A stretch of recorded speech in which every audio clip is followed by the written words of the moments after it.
Great. Welcome back to Clearly Aligned podcast number 6. Today we are talking about the patient's first visit back to the office. So the first time we're seeing them back after their initial delivery. I'm Kelly Tyrrell, and I'm here with the founder, Dr. Stephen Schulk. Hi, how are you? I'm good. How are you doing? Good, good. We're both hustling and moving and flying around I and know, I know. The struggle to find times when we're both available is real. exactly. I'm like packing my microphone in my suitcase I half the time know. now in case I can catch you, but I'm home. I just got back from Niagara Falls. It's March break here. So, Perfect. yeah, so we're just, you know, trying to make it fun. Trying to Yeah. make it fun, but still working. Yeah, for sure, for sure. Yeah, and Claire's sick Awesome. for the 16th time since she's been born, so snotty Oh, noses. And it is amazing how much snot children produce. Like, I yeah. had no idea that was humanly possible for such a small creature. No. And it's so sad when they can't breathe, like they're just so stuck or whatever. Oh, I know. I never thought my heart could break the way that it does when I hear her coughing at night when she's trying to sleep, and you And just do you have wake the up and you're like, hydrosense? I'm sure you do because our airway no, doctors. You don't have that dolphin mist or whatever we that you don't. squirt Not up your nose? no, we Oh, haven't. I'll have to oh check yeah, that you got to out. do that. I mean, you feel Hydrants. bad for them as you wrestle them to Yeah. squirt it up your nose. But then then there's like the little sucking out Oh tools or yeah, we whatever. have It that. Yeah. works like a dream. And Okay. then they have hours of freedom. So you're the bad Okay. guy for 2 minutes and then all I can good. live with that. All right. I'm gonna have to Yeah, check it's that worth out. it. Yeah, check that out. I'll send you the link to that. Yeah. Well, we'll have to put it in the show notes, right? Exactly. Awesome. So we've had our amazing initial delivery visit. We've set our patients up for success, their bag of goodies, and we haven't heard from them, so we think all is well. And then, most of us have we either send our patients off for sometimes if you're new, you send them off for a month, 4 weeks, and then eventually most of us I think kind of land at 8 weeks. I think that's like a happy number, would you say? Do you think for newbies? Yeah, I think for newbies, somewhere I think the goal would be get to 8 weeks Okay. because seeing them every single month is so inefficient. We now we're not going to talk about it today. We talked about this already. We do dental monitoring, so that kind of changes some of our protocols because the dental monitoring allows us to virtually check in. But Right. prior to doing dental monitoring, or if we have patients who don't want to do it, normally we're going to be putting them on a 12-week protocol at our practice. Right. Right. But yes, I think a good baseline for a newer provider would be 8 weeks and then maybe build Mhm. into 12 weeks. Yeah, I agree. And I do, as much as you like to watch things that you're new at closely, I think because we tend to withdraw the money from their credit cards monthly, you kind of want to separate the visits from that money factor. Definitely don't do it on the same day or get caught up in that. So I think 8 weeks is happy. Like you've got a great plan, you've been educated by us and you've got a great plan, so like let it roll, and then we book them back. And how long is your check visits, like your in-office Uh, visits? it depends if you're combining anything else, but if it was just Mhm. going to be a check visit, you're not doing IPR, you're not taking pictures, you could probably do like 20 minutes. Yeah, I We agree. often will book half an hour just because we have half an hour slots for most things. Okay. And then that way it just keeps things clean. For Yeah. example, on like a refinement or a finishing appointment, we could go with a 40-minute appointment, but instead Okay. we keep that to half an hour as well. So that just kind of allows, like, if we're a little bit late on the one appointment, it flows into the next one. But that's not a big deal if you have like just a check appointment next to a refinement appointment. Yeah. But Yeah. yeah, are you similar? You're 20 minutes ish, you think? Yeah, most of our appointments are 20 minutes. We have 10-minute intervals. And again, yeah, you can do a lot in those 20-minute visits. And I like that same idea. We either have 20-minute slots, 40-minute slots, or an hour slots. And those hours are either like our initial starts or our debonds. And you could make those bigger if you're newer and you need more time, but eventually you start to shave it down Tighten and, it. and get more efficient. But having just a few different slots that are very interchangeable for different procedures makes sense. So yeah, definitely 15 or 20 minutes for a check appointment. And I mean, usually we can get the IPR in there too if it's not that first giant Yeah. round, if there's a lot of IPR. And But especially if you're doing IPR like how we do IPR. yeah, zip, zip, zip. Yeah, exactly. Smooth and easy. No hand filing, Awesome. no pizza discs. Exactly. I know when I first started clear aligners, like ages and ages ago. You have your patient come back for that first visit, and you lean them back and you look in their mouth, and you're just like, you just see plastic on teeth. It's just like you don't know what you're looking for. It just like anything, Totally. you just don't know what you're looking for. So I can kind of explain what I do now and what I look for and what I think is super efficient, and then maybe you can let me know how you guys differ. Sure. So basically, I've gotten into the habit of, it's definitely the first appointment back, like just ask your normal questions. How's it going? How are you enjoying it? How are you settling in? And they'll usually give you information like, oh, the first week was weird, felt weird, or I had a hard time getting in and out.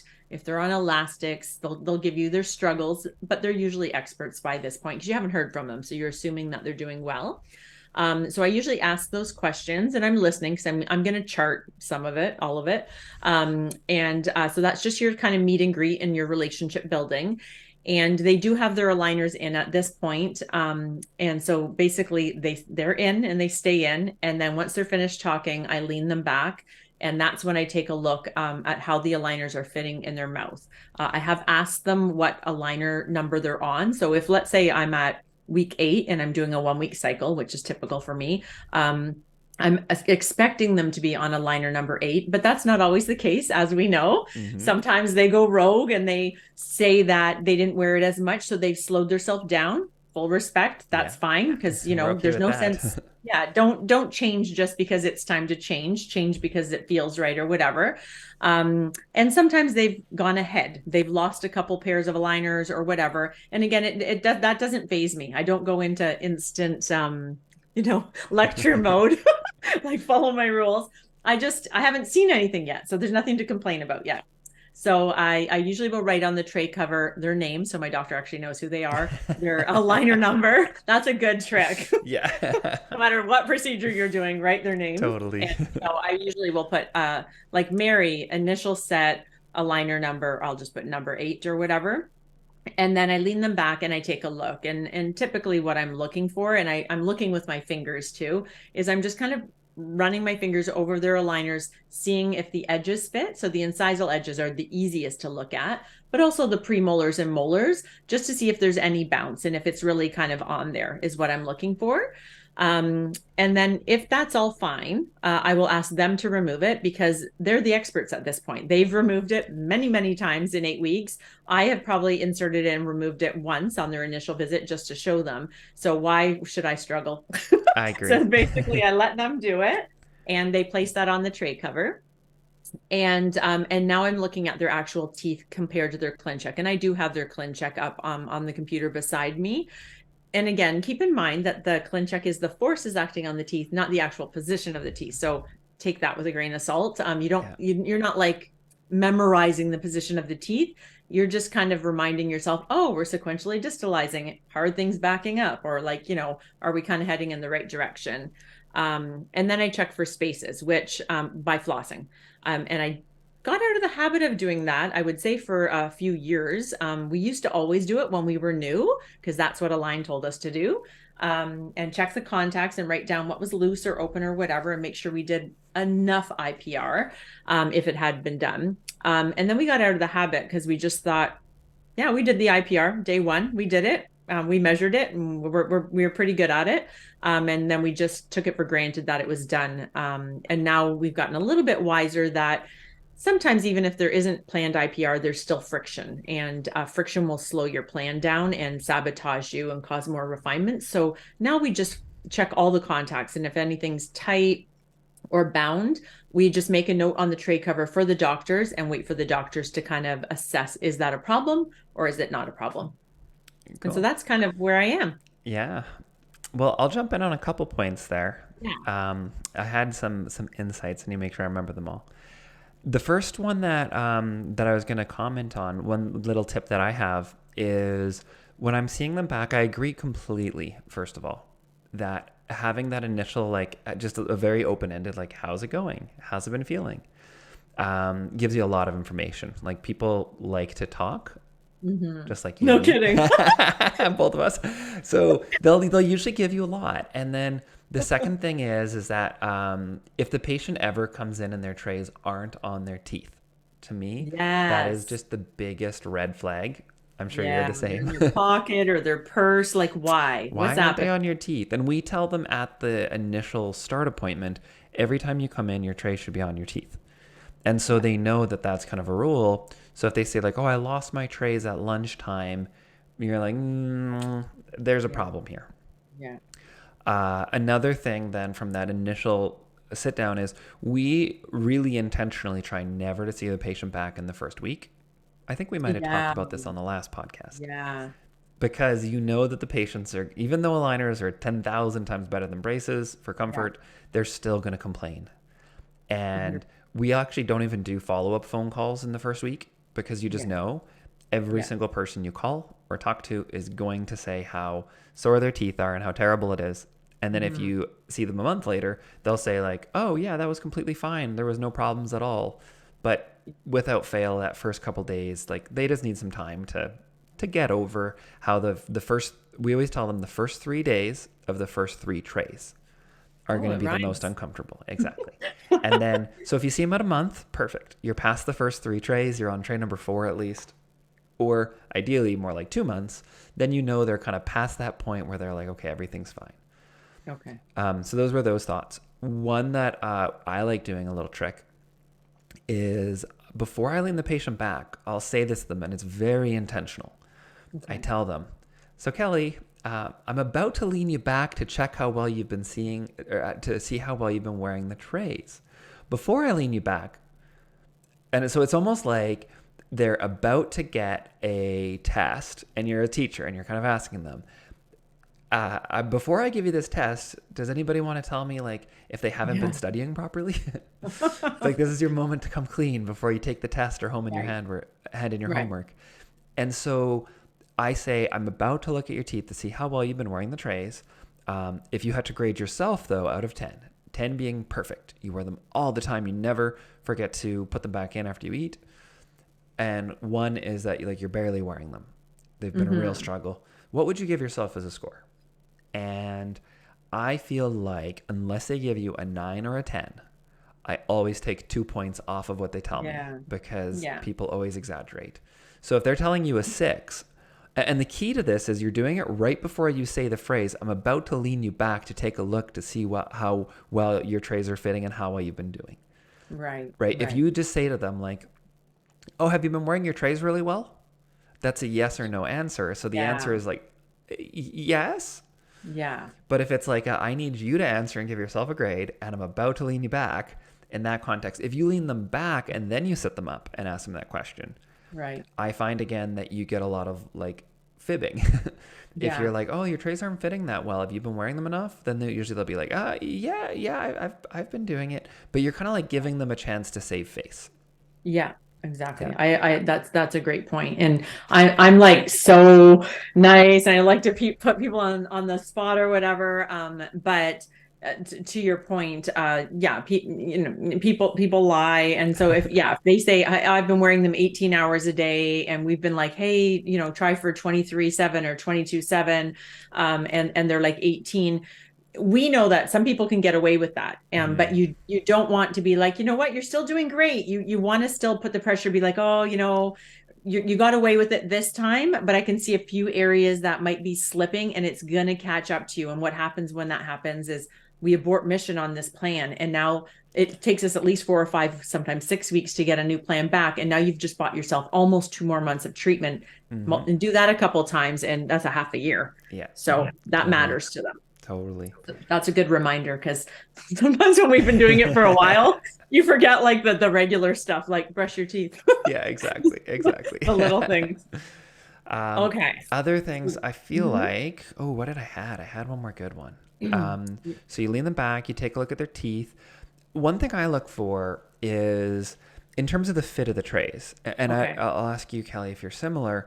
But sometimes as a newer provider, or maybe when you were first doing digital treatment planning, it's hard to know as a doctor, like what are you looking for? Like we talked about how there's gaps between the teeth, Mhm. but can you talk a little bit about when you see like one tooth not tracking versus if you see all of the teeth not tracking? What does that mean to you? Yeah, so I mean, it's easy when you're new to like, you're hyper looking at the edges of the teeth because that's kind of all you know to look for at first. That's all you know. And so if you see like a canine or a lateral, it doesn't really matter what tooth you're talking about, and you see that little edge, you're like, oh shoot, it's going off track. What should I do? What should I do? Let's rescan, let's replan. And like that's that's one tooth. And it maybe it hasn't had time to fully seat in there, it hasn't fully expressed. Maybe it is off track a little bit. um we don't abort mission for sure. We ask them to do chewies or any other firm product, a pen, anything to seat it. We show them how to do that. We'll have them do it chairside if we're killing time waiting for the doctor. And sometimes you can't even recapture it on the spot. It's just they haven't really been inserting it fully, so you kind of re-instruct and hope that you can capture it in the next 8 weeks, let's say. And then if it's a whole section, I mean, if it's all of the lower anteriors, let's say, and the tray is popped up and it's just not fully seated, maybe we didn't put key attachments on. Maybe they lost attachments, which is another thing we're looking for. I usually know how many attachments are on because it's on the ClinCheck. So I'm like, oh, 20 attachments. And I just run my finger and I count them. If something's missing, we make a judgment call on how important it is or not. Team members, if you don't know, ask the doctor. If in doubt, or maybe you have a standing protocol that anything is missing, rebond it on the spot. That's a good protocol if you don't really know for sure Yeah. how important it is. Why not put it back together, especially on the first visit? It takes 5 minutes or less to rebond an attachment. So that's probably a great protocol for And just newbies. jumping in, Yeah. if it's conventional attachment for doctors who are listening and Yes. staff, you can just use their tray that they're currently wearing. So, patient sitting in the chair, something's not fitting. Again, the conventional ones are the attachments that we kind of place, and we use quite a few conventional attachments in part for this reason. You just Yes. go ahead, you pumice the tooth, etch the tooth, bond the tooth, put the composite in the well of their actual tray.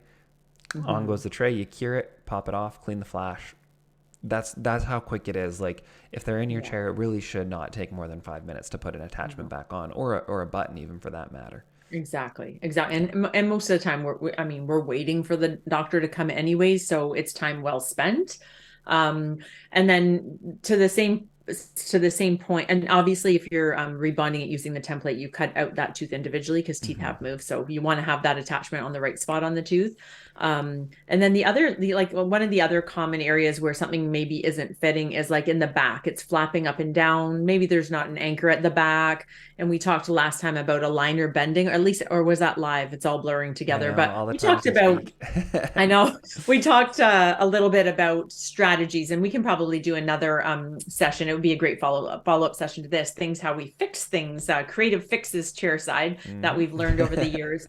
But sometimes you can just bend it down or show them how to manipulate the tray a little bit so it has a better fit. But again, don't abort mission just because things aren't ideal in that moment. Hmm. Most things, I would say, most things are fixable. Yeah, and just to expand on what Kelly's talking about, when the aligner is bouncing in the back, usually it's because there's no attachment on the terminal tooth.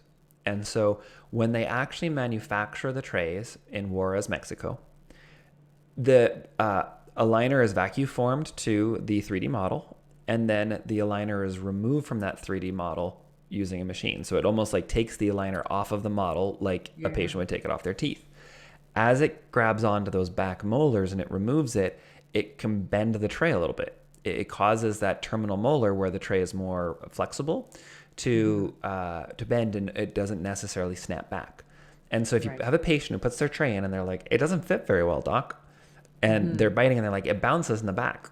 What Kelly's kind of describing is you just take your fingers, and I'll show for those who are watching on YouTube. For Yeah. those who are listening, I'll try to do my best to describe. But you go ahead and you hold the tray right before the terminal molar that's Hmm. bouncing. Then you grab that terminal molar and you bend upwards. So you bend it Hmm. occlusally Hmm. quite far, like almost so that when you're finished bending it, it almost has like a little like C, like Rocking it, chair curve. Yeah. yeah, it Like, curves up almost like a curved like wall yeah. going upwards from horizontal to vertical. So it curves upwards Yeah. now a little bit. And then you give that patient the aligner back, they put it in, and they'll be like, oh, it doesn't have any problems anymore. And Yeah. then the Yeah. other thing you can do is you can take the aligner on the terminal molar again, and you just squeeze really hard between your fingers on the buccal and the lingual. And as you squeeze, that's just going to go ahead and give a little bit more grip for that aligner to grab the buccal and lingual kind of right at the cervical margin where the gingiva is. Yeah. Yeah, that works really well. And young patients too, as we all evolve into mixed dentition, Oh, which yeah. is fun. That's a very real problem for them every time. Yeah. You get smarter and you put key attachments on, and that becomes a thing of the past. But it is a good fix if it's flapping around. So yeah, if you're seeing little edges that aren't tracking, again, your go-to fix is going to be having them, one, how many hours are you wearing them? Are you wearing them enough? Is that the reason that there's an edge? Or again, maybe it just hasn't gotten into that destination space. Invisalign's fancy. They do fancy things. And sometimes they leave us space at the edges or various places for the teeth to move into. And so maybe it just hasn't fully gotten in. Maybe they're only on day 2 of this aligner. So the tooth hasn't had a chance to get to that space. And we're just assessing it now. Mm-hmm. Which and that kind of leads me to my next point. I Just don't jumping really, on this one yeah, before we move ahead. The teeth that often align will have spaces in the aligner intentionally if you're using an yeah, optimized attachment is the lateral incisors okay, on the upper. Those ones are the ones that they'll often have like a little space available because okay, uh, they know that laterals don't track as well. So they're trying to like give it room so that it doesn't hit the plastic on the incisal edge. okay, One thing that I'll do is you kind of touched on this already, but it's looking at your clean check. So if a hmm, tooth isn't tracking and it's just one single tooth, I'll look at the clean check like you described and then see, does that tooth have a lot of movement that's happening on it? And is there an attachment on that tooth? That's a little bit oversimplistic. There's more going on than yeah, just that, of course, like we know. yeah, But if that tooth's like extruding and you look and you're like, oh, that's a central incisor and it's just extruding every single step of the way and it has no attachment and you're on tray 8 and it doesn't fit at all, well then if that movement's continuing still, it's obviously not going to start tracking all of a sudden because it's just going to keep getting worse. And the yeah, reason why it's not tracking is because we didn't design the clean check very well. right, Whereas what normally I'm thinking about when I see like a whole section of teeth, like the lower incisors or the upper incisors, nothing's tracking, and you have a right, bunch of attachments on those teeth too, to me, okay, and this is my patient demographic is really bad at this. okay, It's just straight up compliance. okay, Um, I just find that like so that my kind of rule of thumb is a single tooth not tracking, it's probably me. A okay, multiple teeth not tracking, like across a whole region, it's probably the patient in compliance. okay. Or I'm doing something like I'm trying to intrude every single one of those teeth. And it's just a And lot it's of just too much. Like I plastic. did too much. And so that's where looking at the clean check and just looking, does the clean check reflect, like, is there a lot of movements on those teeth? If you're like, hey, there's no movements on my incisors at all. Like I'm not intruding them, I'm not extruding them, I'm not rotating them, but yet none of the aligners fit properly, Right. then you're like, okay, well, and this is what I kind of tell my patients too, just another little key phrase, especially if it's teens and kids, because I Hmm. don't like saying this as much to adults, but I just like telling them, your teeth don't lie. Yeah, So we know. we know, like I know that you're not wearing them enough because your teeth don't lie. If you were wearing them Right. well enough, this would fit. Because look at my plan. These teeth don't move Yeah. at all, but yet why are they not fitting? Exactly. Exactly. No, that's definitely a good point. And so if a whole section is not fitting, do you see like how much it's not fitting and if you can recapture or go back a step? I know you have them hold their aligners and in a perfect world bring their aligners in. So do you backtrack a bit to see if you can recapture or if it's a big section, you're just like, forget it. It depends. I often say forget it and just get a new batch because I Yeah. know that we are maybe fighting a losing battle against one of these kids or teenagers or adults who it's gone too far off track. And Yeah. what happens, I find, is that if the aligners aren't fitting well and they're kind of half, like it depends how bad it is. If it's halfway off the Yeah. teeth, they're Yeah. not going to recapture the fit because Yeah. we know they're bad patients already. And it's getting so uncomfortable on them that they're barely wearing them because they're like, True. it hurts and it's not Yeah. fitting well. And you're like, well, it's hurting and not fitting well because you're not wearing it enough. Yeah. But if you try and force them back into it, I just find that they don't like they'll just be like I physically couldn't do it anymore and it was so Right. uncomfortable and so painful, and I realized that I was kind of like not really setting it back up for success. So instead I tried to go in and start doing refinements and doing them very quickly, and then getting those patients into a new batch as soon as possible. Okay. And I'm a tough guy, so I tell them if it's an adult for sure, you get one chance of non-compliance. If this happens Okay. again, then we're gonna go ahead and we have to stop because this is just a waste of your time and my time. Yeah, And absolutely. and I really really like make it serious that they realize like Yeah. they're gonna waste a lot of money, and I'm not gonna charge them for the whole case. Like I don't even want the rest of your money. Like you're just not a Yeah. patient that I want to be treating right now. I'd rather just give you back everything left that you haven't paid, and wash my hands of it, and we're done. And I only ever have to do that maybe like once or twice a year because the Okay. patients just see that I'm serious and Yeah. they Oh, realize that but they need to do it. and in a case like that where I mean, we know your plans are amazing. So we're taking a new scan and we're submitting that, and we're just basically saying it's the same destination, it's the same treatment plan, but we're just starting from here, this current scan, and then we're not. It's not like we're replanning. That's what Yeah. I'm trying to get Yeah. everyone who's new to realize. You don't have to start from zero and then post your Take case off to all the Facebook or ask attachments, us put to all help the you. yeah, totally. Unless you realize that that they're not fitting. Like let's say you have this patient, they've a long time patient, you know they're amazing at wearing their trays. They say like, I wear them 10 out of 10. I'm perfect. I never don't wear them, and you believe them. Yeah. Then I'd say, yeah, look at your plan. But if you know that it's just non-compliance, then my strategy is usually add more attachments Yes. Yeah. and don't take off the ones that you have on, but just try to add more. If there's Yeah. optimized attachments that are dinky and they kind of suck, like Yeah. like little lateral incisor multiplanes or something, take those off, put on big chunky attachments, and tell the patient like this is what we have to do because we need to use every tool in our toolbook now based on where we're at. Right. Our toolbook, Right. our toolbox. We're gonna get a tool book for you all Yeah, to go with your toolbook. toolbox, because we are introducing a lot of tools. We Clearly are. aligned. We're Yeah. not just about aligners here. We're like the full package. Totally. Oh, that's great. But um, yeah, it's just a matter of don't like it really sucks to remove every single attachment and put them all back on yeah. again. Oh yeah. So That's a I try to pain. keep as many conventional attachments as possible, and then you're not wasting so much chair time taking them off and putting them on. I agree. I agree. Um, I was going to say I don't know many people who do this anymore, but back in the day, we would ask them, what a liner you're on, and half the time they would take it out before we even lean them back, and then you realize, why am I doing that? I don't know what I'm looking at without the plastic in your mouth. You do all these inefficient things until you realize, keep them in your mouth. Yeah. Let's ask the questions first, then you lean them back, then you take a look how they fit, then the plastic comes out of their mouth again. They're doing it because they're faster at it.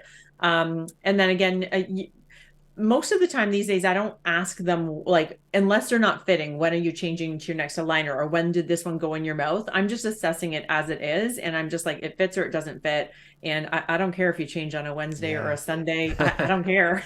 Totally. but It's but you do inefficient kind of to get ask caught that up in that question. in the early days. And I know we used to train new doctors to be like, remove your old one and I'll help you put the new one in, like right there on the spot. And that doesn't last very long because everyone has different change dates, or if they lose it a day or two earlier than they're supposed to, or if you're writing the dates Hmm. on the bag, God help you, that will, oh, like, who Yeah, still does that? That's don't do insane. that. Number one, so much chair time or like time spent Oh writing yeah. those, and then number two, if the patient gets off that schedule, everything you just wrote is wrong.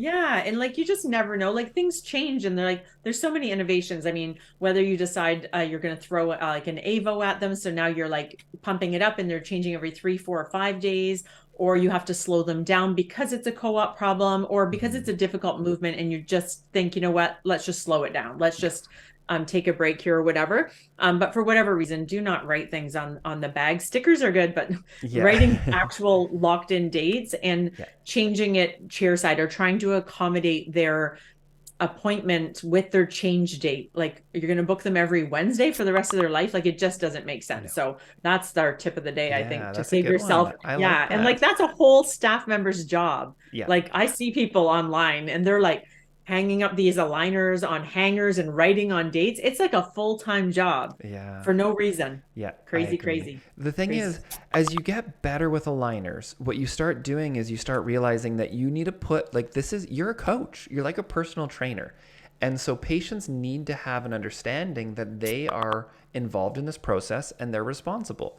And Mm-hmm. doctors will ask me all the time, but hey, Shulk, what happens if that patient doesn't wear their aligners as much as they're like they're Mm-hmm. changing on the wrong day? They're changing every 6 days instead of every 7 days, or things aren't fitting as well as they should be when they move to the next one. It's like, well, number one, try to educate them towards what they're looking for. So the trays need to Mm-hmm. always be fitting well. There should never be that gap. And we show them a Mm-hmm. picture of that.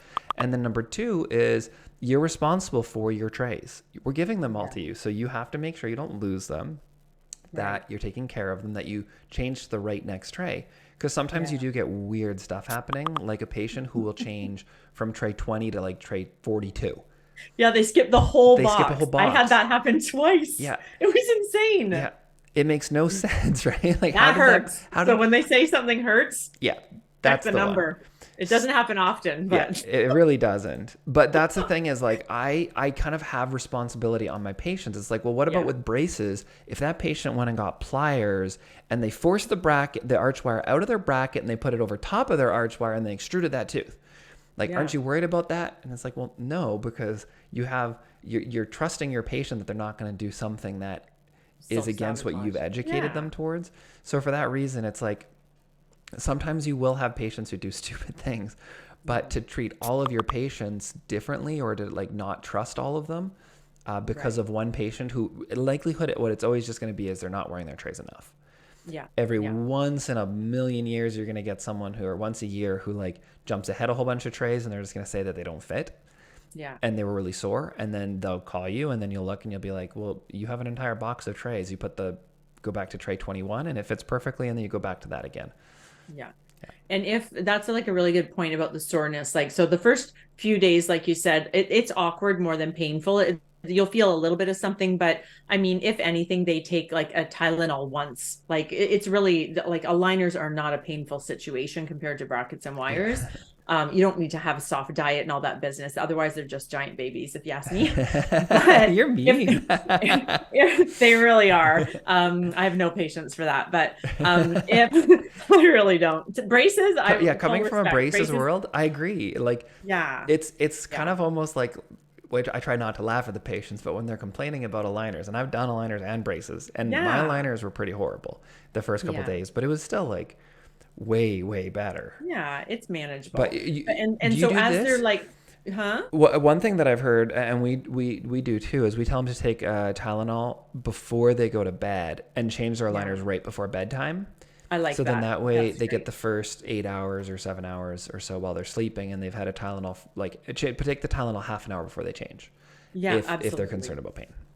And because oftentimes it's most uncomfortable when they're putting it in and removing it, Hmm. and so and also if you're changing to that fresh aligner, like you're changing from number 2 to number 3, now it's going to be in your mouth for, let's say, 8 or more hours solid, and so it's really doing those first movements without interruption of Yeah, eating and all the different reasons we take our aligners in and out. So that's a great tip that I also forget about yeah. because I've been doing this a And long time. the I other probably thing, say these things and I forget that I yeah, say them, but the other thing is that most people brux, and so if they're bruxing at yeah. nighttime, that's a great opportunity that you have a natural kind of chewy, Mhm. munchy, whatever, crunchy.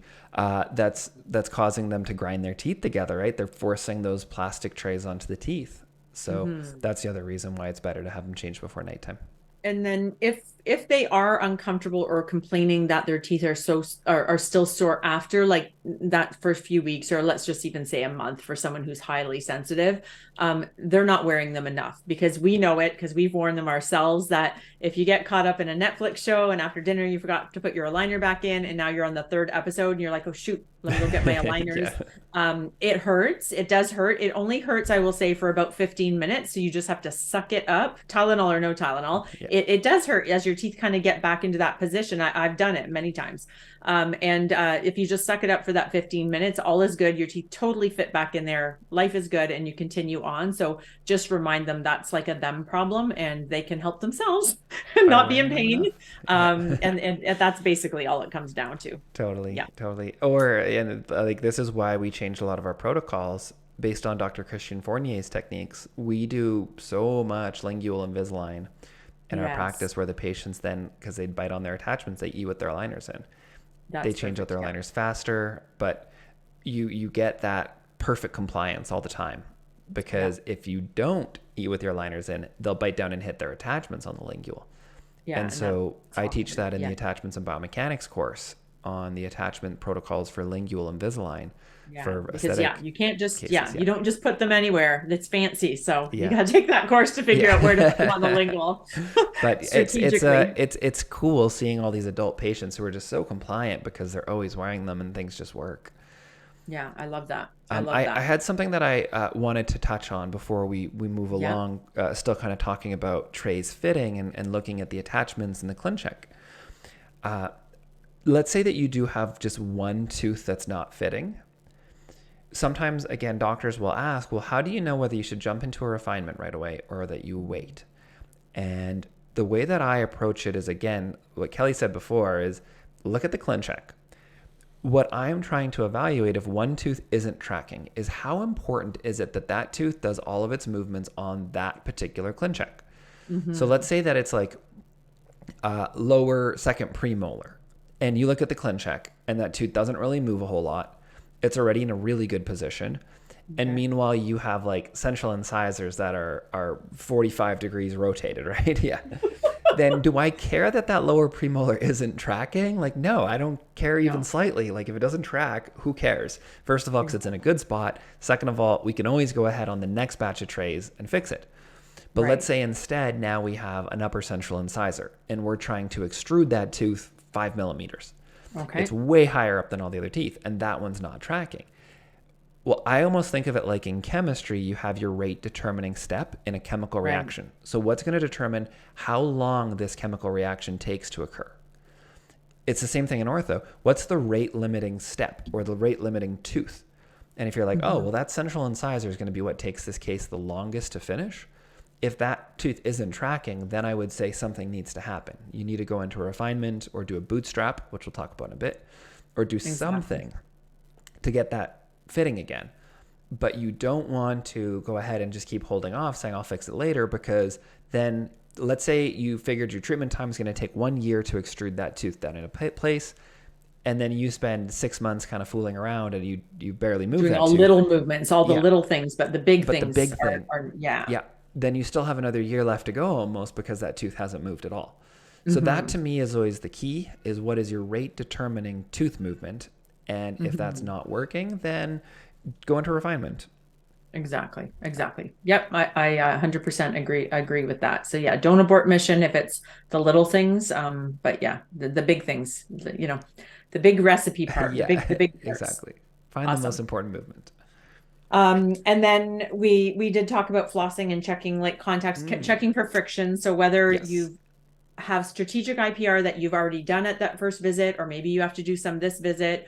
But check your contacts even in areas that there is no IPR planned, just to see if those teeth are bound and if those teeth are moving. So if you have a tight contact but those teeth aren't moving, no issue. Leave it as is, no big deal. But if you have like contact, let's say at the distal of a canine, and that canine is really rotating, IPR or not, whether it's planned or not, personally, I would run a little polishing strip or something there just to alleviate that if that tooth is moving, because otherwise it's not really going to go anywhere. So Um, Kelly, I'll fill you in on yeah. something. I don't know if you know this one. Here's a one that I learned back in the early days from Jonathan Nicosia and Maz Okay. Mashiri. I actually don't floss contacts anymore. What do you do? So, but Blow Kelly's air on saying them? is completely correct, right? If teeth Okay. have friction, friction is an orthodontist, or let's say is a general, what do we want to say? A someone who's doing Clinician? orthodontics, Okay. worst enemy. Okay. Because if friction happens, then teeth stop moving, right? We Yeah. all know that. And so we want to make sure that if Align's defaults are occurring and the teeth are kind of bumping and hitting up against each other, what Align allows in their protocols is they allow there to be friction of less than zero point 0.1 millimeters. So Okay. if two teeth are sliding past each other, and I'm showing a demonstration for those who are listening, just my hands moving past, but if they bump in slightly, they're allowed to bumper car ever so slightly past each other, up to Okay. zero point 0.1 millimeters. But what happens is that friction, if it's too much, it causes the teeth to stop tracking. And so that's Okay. why Align's protocols have always been take a piece of floss, floss between the teeth, if there's a tight contact, take a finishing strip and floss between it. Okay. And that makes sense because it's allowing a line to use slightly fewer trays for those teeth to slide past each other. If you do a bit of just, we won't really call it true IPR, but more just like polishing the contacts to not have friction. Okay. But I feel like that's a huge time suck to be flossing all the It patient's is. teeth. And It so what is. we do instead is we change in our instructions in the prescription form. We tell the Okay. technicians that we don't want to have collision tolerance. So the statement that Okay. I use is, I do not want collision tolerance as Okay. the teeth slide past one another. Okay. Or I'll say zero collision tolerance as teeth move. So something Okay. along those lines. The keys are Okay. that you're telling them no collisions allowed. Okay. And what that does then is as the teeth now slide past each other, there's a tiny bit of space that's created Okay. so that they don't bind and have friction. Okay. And that way, unless it's someone who's non-compliant, Right. because I will have cases where like, it's a teenager or an adult who they're not wearing their trays enough. The tooth's not really tracking the best in the tray. You then go ahead, in my case, and floss it, and you're like, oh yeah, that's a snap. And you look at the Okay. clean check, and you're like, oh, these teeth clearly move past each other without issues. Okay. And I have the right attachments on. So then I know that it's a compliance issue. Their teeth haven't moved all the way before the next tray is trying to do something. Okay. Okay. And so in that case, then I do exactly what you said. I'll go ahead and just make sure to like Add a little bit. take a But strip it and saves IPR it it. saves you from having to It pretty saves all much that check flossing. 98%. So Dr. Shulk has just saved you thousands and thousands of dollars worth of floss and Yes, I staff was just time going to right say, we there. just saved Pearl of the day. so many poor flosses from meeting their inevitable So demise. no collision tolerances. So Yeah, write that yeah, down, people. exactly. Write that down. Yeah. That's perfect. The other thing, just one more expansion on Yeah. that I'll do is if you have a really hard movement, let's say you've got a crazy movement that you need to do, I create 0.5 millimeters, depends how much, like how the tissue is for how much I Yeah. can expand, but I'll create maybe 0.3 or 0.5 millimeters mesial and distal to that tooth with the really hard movement Yeah. so that I I love make that. sure there's Yeah. no tight contact at all. And what I've started doing that's actually even one step further than that, I don't close that space that we open at the end of that batch of aligners. Yeah. Because if that movement doesn't fully happen, I want Yeah. there still to be space between the teeth so the tray could Okay. grip interproximally. And it grabs the teeth not just on the buccal and the lingual, but interproximally. And then Exactly. that Okay. allows more control of the movement. And then I only Exactly. close that space up on like the next batch of trays. And to me, it's almost the equivalent of golf where you're not really trying to like get it in the hole when you're chipping it on the green. You're kind of like, Hmm. I'm just going to chip it and get it as close as possible. And I know I'm going to Yeah. have to do a little bit more afterwards here, but you're giving yourself kind of like an out. Yeah, no, absolutely love that. 100% agree with that. And in general, like, yeah, we always know we're going to do some kind of refinement. And so those little spaces I love, especially like canines and laterals, things that we Mm-hmm. know are not tracking on a consistent basis for even though we've planned it magically, leave that open. And then, yeah, in your refinement, continue on. And then, ask your technicians any residual space, close at the end. It's like it's in its own At the final very end. chapter. That's when you lock it down, in case anything goes off or you need to add some overcorrection, whatever you have to add, you've protected yourself. So that, oh my gosh, there's just like pearls flying around today. I know. That's This is a awesome. good one. I like it. This is an easy one for us too. Yeah. Let's say they're happy. So things are tracking, we're fine, they're on board. We're like, okay, you're doing great. Yeah, motivation, encouragement, because again, this is only the first visit back. So you're doing great, everything's going well. We kind of always want to say that, even if we're slightly concerned about things, don't be like a nag and bring them down every visit because that's not fun. Ortho should be fun. Mhm. So yeah, save your lectures for when you really need them. And so yeah, we typically just sit them up, let them know to continue, book their next appointment, which we've just established is somewhere usually around that 8-week mark, unless you're dental monitoring and you can extend it. We didn't touch on elastics, but of course, in that original conversation we had before they lean back, that's the time they're going to tell us if they're struggling on elastics, or we say, hey, have you been wearing your elastics? First visit, we demonstrated them. Did you get the hang of them? I know you struggled that first Although visit I'll because we jump in charted again, it. just a little Yes, speed jump lesson in. again. I won't say, have you been wearing your elastics? I'll Oh, say, how well have you been wearing your elastics? Right? okay. Because I don't want them, I'm just so used to, maybe it's just my patient base. Like I fight for every inch of compliance. I find if I just say like, have you been wearing your elastics? It's a yes. So I'm like, how well out of 10 have you been wearing them? I'm about to lean you back and check out your teeth. Meanwhile, Kelly's already A giving them 4. stickers on their forehead. Rock Yeah, star. exactly. Yeah, 5 stars, 5 stars. You're like, we trick that old lady every We've time. got the yin and yang because you're definitely a lot nicer than me. I'm a hard ass. You can bring me in around Christmas time for your patients. They'll be Yeah, like, bring that woman we back. like her. She's Nice to nice. us. Yeah. So yeah, so that's perfect. It's a good opportunity to keep them encouraged, keep them motivated, remind them that you really do, you're aiming for, 23/7, 24/7, and with elastics as well. Remind them why they're wearing elastics. I think when people understand the Mm-hmm. why of they're wearing elastics, and it's just not a homework we're giving them and they don't understand it, I think they tend to cooperate a little bit better if they're part of the plan. So if they don't remember or they haven't been wearing them, just kind of remotivate them, and we do book their next appointment just so that they're locked in. And yeah, I mean, pretty easy. OHI, we don't dwell on it too much unless it's bad, but we do rank them each time. They know we're doing it. It's like kind of an ABCD.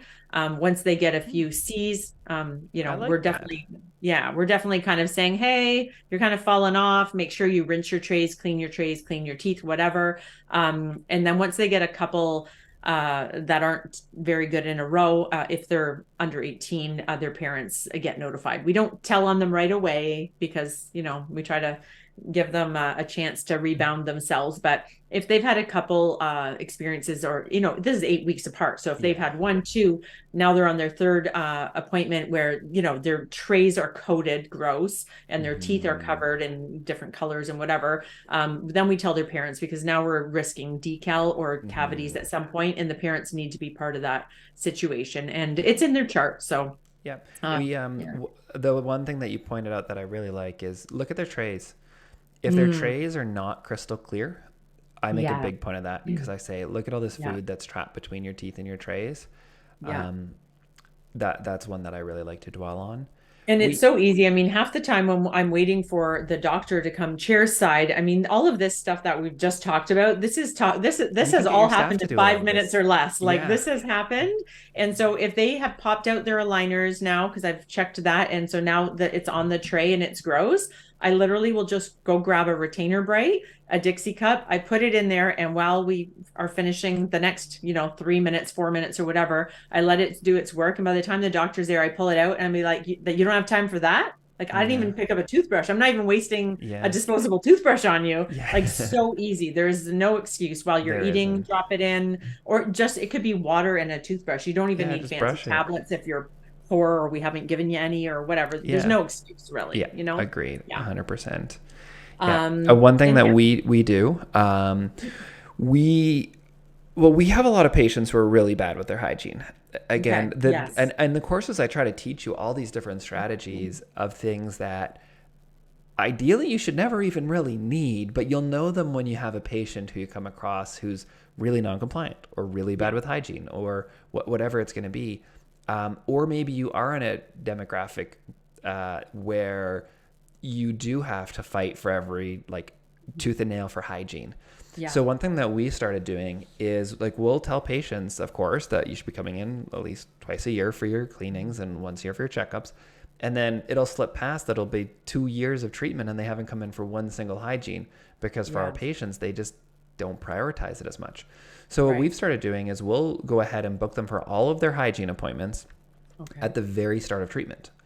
Okay. So if it's going to be a 2 year case, theoretically, we'll go ahead and book them for all four Okay. of their appointments. And so that's pre-booked out for 2 years. And we'll give it like usually a week of buffer time in case they got sick, or maybe even 2 weeks, I think is what we do, of buffer Okay. time. But then that way they're booked for everything. They don't That's need to perfect. worry about it. We have expectations that if they're not coming in for those hygiene appointments, and a bit of a different world for Kelly, kind of in a traditional ortho setting, whereas we're also in the general side, we really want those patients to come in for their oral hygiene in general, but Yeah. also on the revenue side, that Yeah, of course. making sure that we're keeping our hygienists busy and we're doing the treatment for them. Yeah. So that's been really good for us because those patients are pre-booked and they don't need to think about booking that next appointment now, or Hmm. something happens and they don't have the next one booked already. Mm-hmm. The other thing that I've done, and I don't have it available in the course yet, but I will add it once I've updated some new documents there. I'll actually have a sheet showing their hygiene. So if we take a picture, then Okay. I just pop it into a Word document that says, like, we are very, like, when it gets to that level that we are very concerned, it'll say, we're very concerned about your child's oral hygiene. And then Mm-hmm. we'll pop their actual photo, like one or two of them, into that Word document, print it off, and then send them home with that so that the parents see it, That's or awesome. give it And to I the mean, parents right dental then and there. monitoring is great for that too, Yeah. because it is alerting you. I mean, for us at Northo, we're like, okay, enough about the oral Too hygiene, much, but too much. it's like Yeah. red light, but you have all those photos, you have all that documentation. You also have Hmm. response that you've responded back. So legally, you're like you're You're protecting very yourself. protected. Yeah. And in ortho, I mean, back in brackets and wires, we used to send patients back to their GPs for 3-month hygiene checks when Yep. things were getting out of control because, it's puffy and it's grown over the braces and it's in our way. So don't be hesitant to do the same thing for your aligner patients, because just because their gums may not be overgrowing and whatnot, but if all that plaque is in the tray, saliva's not flowing as freely around their teeth, if you're concerned, book them a 3-month check, even if it's just like more of like a prophy and a fluoride. So it's not, Hmm. you're not breaking the bank, but it's something. And that's what we typically do. Obviously, we have brushing stations, but if we have those patients who are consistently bad, they have to stop by and they have to disclose before they come to the chair. Yeah. And it's really just an embarrassment factor. I'm not going to lie, because I'm certainly not brushing it off. Like, we don't have time to No. prophy and do all that Yeah. stuff. We don't make the time to do it. It is important. I am a real hygienist. but but really I'm just Yeah, I showing love them the. like, We hey, don't we don't really care that much about that. I don't care as much as I used to. Yeah. But it's amazing. Just Yeah. it really is just bringing it to their attention. They're so used to that coating on their teeth, they don't see it anymore. So Yeah. once it's purple and Or red, they're used now to they that see it. gingival inflammation where we're Yeah. like, oh my goodness, can you imagine how painful that is? Yeah. But yeah, Yeah. we do the So same. Yeah. it's a good habit. Yeah. Disclose And them. Take yeah. pictures of disclosing. Yeah. Just make sure that you're documenting your conversations and that you're coaching them, right? Like you're coaching them on their hygiene, Exactly. and being the GP, you have control over making sure they come back in for those appointments. And like Kelly Yeah. said, if you're getting bad with your hygiene now, we'll go ahead and we'll be bringing you in every 3 months instead. Mhm. And Mhm. I'll also bring them in every single week for Okay. disclosing and Perfect. an evaluation if they aren't doing well.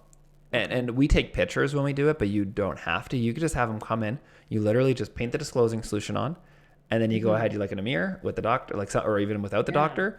If it's not good enough, you come back in a week again, and until you can show Exactly. us that you've got properly brushed teeth, we're gonna, like, we literally will have people come back like 4 times in a row. And I Yeah. tell the kid, but I'm really talking to the parent. I'm talking to the Yes. parent through the kid because the parent's in the corner, Yes. and I'll say to them, your parent is going to be so upset that you need to Mhm. keep coming back every single week, literally just Mhm. to brush your teeth in our clinic, Mhm. and wasting all of this time taking time off school. Yeah. So you need to be better, as well as, Yeah. of course, all the other issues. But it seems like that one gets through where the parents are like, oh, crap. Yeah. He's going to Yeah. The time actually, and inconvenience, yeah, and then the he's cost crazy down enough the that he'll road. do Like, it. Yeah. yeah, if you have 20 cavities at the end of this, Yeah, or totally. decal, part of your new patient delivery should be like bringing up, you can, if you just Google it or bring up YouTube decal, there are Yeah. horrendous pictures Oh, that yeah. scare the crap out of Yeah. you.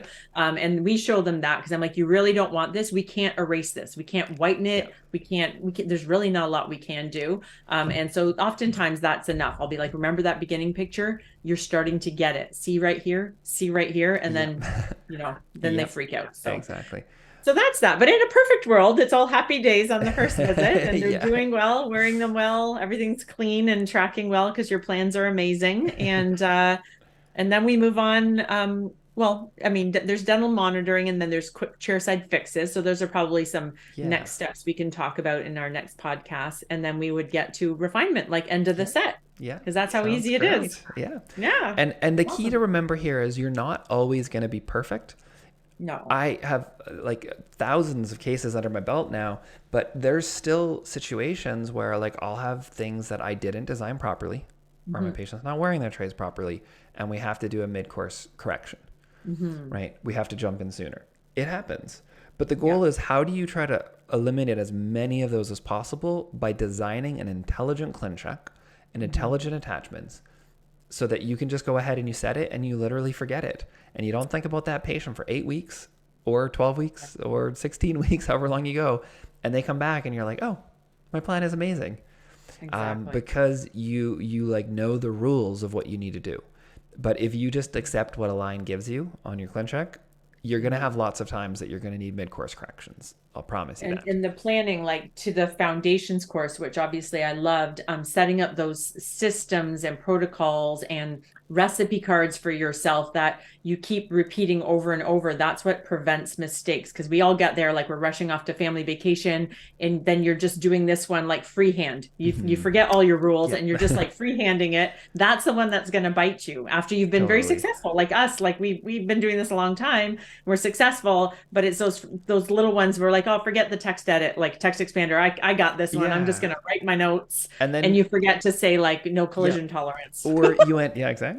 Or you end up with like an attachment showing up midway. They changed an attachment midway through treatment. And you're like, Yeah, I didn't write no attachment changes allowed during treatment. The patient shows up and you're like, well, why doesn't this tray fit? You look at the ClinCheck and you're like, oh, they yeah, changed an yeah, attachment halfway through for no obvious good reason. yeah. I just forgot one of the basic things, exactly like you said. Exactly. So Cool. foundations, getting it started off like Yeah. on the right foot, and then Yeah. like really strategically following through. And these first visits, second visits, refinements, you're treating those the exact same. We have like a strategy, like we have a flow, and you might need to write it down at first for all your team members. Like, this is how I want you to go through each of these appointments. Like, ask them this, lean them back, do this, do this, do this. And then it just becomes, they're not even thinking it is. It's a regular routine, and all of your Mhm. team is doing it the same way, instead of like, okay, no, put your aligners back in, sit them up, lay them back. We Yeah. all did that for years, Yeah. and Yeah. you're like, Yeah. Where you're just bouncing yeah, around constantly. yeah, yeah. Awesome. Yeah. Well, that And was fun. That was for easy. anybody, yeah, who wants to know more, I'll put this up on the screen here. Attachments and Biomechanics is a course that really goes through the content as well as the foundational systems. But Hmm. it's happening live in Calgary on June Yeah. 9th through 11th at the Hotel Arts. So 3-day course. Sweet. And yeah, very, very fun one. I love teaching it. And a Yeah. lot of doctors have That's given fun. feedback that it's one of their favorite courses to take. Yeah. And if you ever Mhm. take a Clearly Line course and you don't find value in it, or you're not happy, or you don't think it was worth it, we'll give you all your money back. And we'll even It give you the won't be CE. that one, that's for sure. That's my lifetime favorite. I love that one. So Yeah. that And one in here's the thing. You extension. do you do one extra case. You do one extra Invisalign case and you've paid for the course. Yeah. Oh So yeah. The values there are it just crazy. it makes so much sense. Cool. You'll watch that course for a lifetime for sure. It's fun. It's so much fun. Awesome. Cool. All right. Awesome. Great Well, chatting, have a good Kelly. night. Yeah, you And we'll too. try to see you. I don't even know what month it is, but Yeah, are we I know, we're right? March? Yeah. See you in April, I think. Okay. Yeah. Awesome. Okay. Awesome. Take Okay. care. Bye.